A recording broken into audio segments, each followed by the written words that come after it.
Meeuwen-Gruitrode is uitgeroepen tot de jeugdhuisvriendelijkste gemeente van 2013. Een groep projectmedewerkers van Formaat legde 45 Limburgse jeugdhuizen een enquête voor. Jeugdhuis De Mans kwam als beste uit de bus. Ik denk vooral dat het jeugdhuis content is over de samenwerking met de gemeente in het algemeen. Maar ik denk dat voor Formaat vooral ook een belangrijke factor was dat wij merken op het werkveld dat Meeuwen-Gruitrode ook echt wel vertrouwen heeft in zijn jongeren en in het jeugdhuis. En daarom ze ook wel wilde ondersteunen en de jongeren ook jongeren laat zijn. En het jeugdhuis als een ontmoetingsplaats voor jongeren laat uitbouwen. Ik ga een kleine rondleiding geven door ons jeugdhuis. Hier komen we onze backstage. Hier zou de bands al een materiaal neerzetten als er optredens zijn.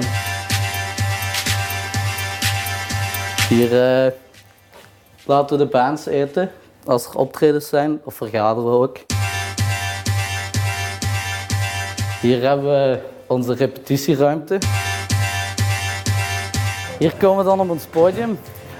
We geven bijna elke maand een optreden, waar meestal 3 of 4 bands per avond staan.